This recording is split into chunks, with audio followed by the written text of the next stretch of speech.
wake up at 4 in the morning to something soft pressing against your face.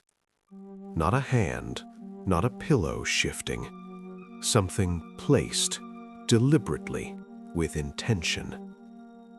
You reach up, a sock, still warm from the dryer, set directly on your pillow while you slept.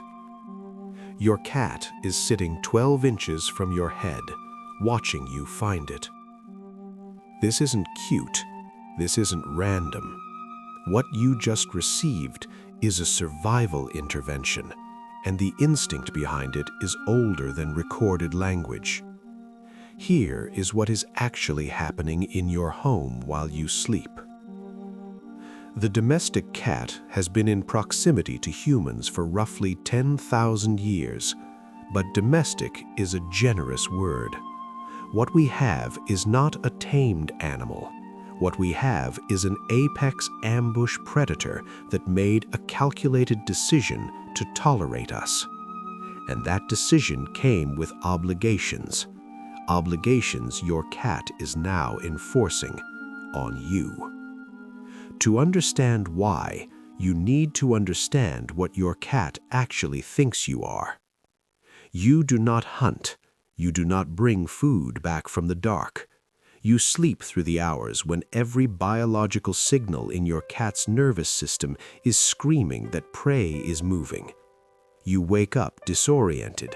You stumble. You make noise. To your cat, you are an extraordinarily large kitten who has somehow survived this long through sheer luck. And that is a problem the cat has decided to fix.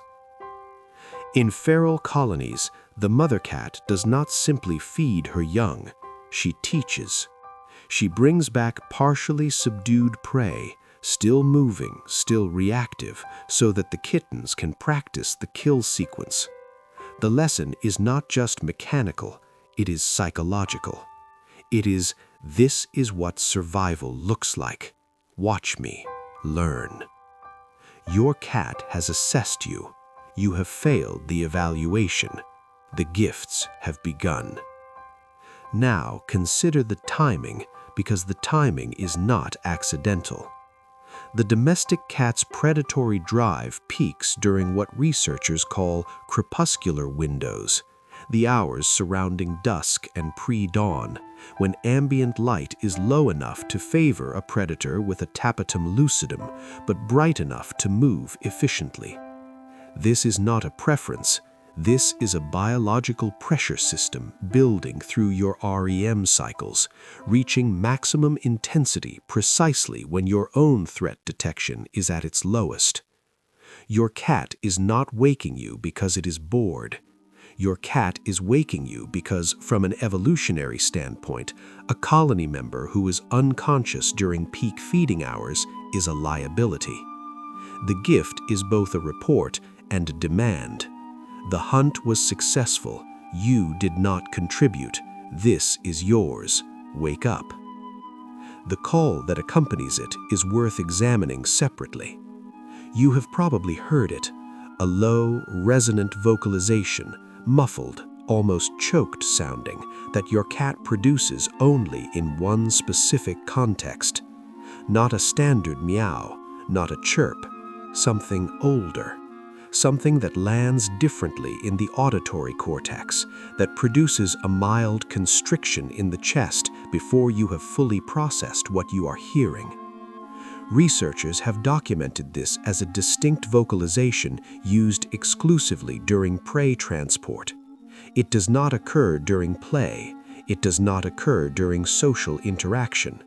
It fires one time when the animal is carrying something it has caught and moving toward the colony.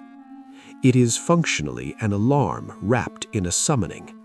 Your body registers it as such, even when your mind is still unconscious. The diaphragm tightens, the eyes open. The gift has been delivered. Now, here is where the psychology becomes genuinely strange. Indoor cats have no lizards, no birds landing within reach.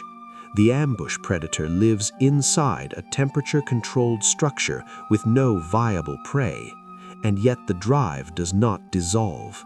It displaces. The sock becomes the quarry. The crinkle toy becomes the catch. The cat stalks it, subdues it, carries it through darkened hallways with that specific muffled call, and delivers it to you with the full neurological reward sequence firing as if it had just secured a meal for the colony. Whether the cat knows the sock is not alive is a question that may not have a clean answer. What the research suggests is that it may not matter. The circuit completes, the reward registers, the colony member, you, has been provided for. And that is what this ritual actually is when you look at it clearly. Not mischief, not affection in the way we typically frame it, something more structurally serious than either. Your cat has looked at you, this large, loud, catastrophically uncoordinated creature who cannot hunt, who sleeps through the productive hours, who has never once brought food back to the group, and has made a decision. You are part of the colony. You are not going to starve, not while the cat is watching. The sock on your pillow at 4 in the morning is not a gift. It is a 10,000-year-old contract being honored.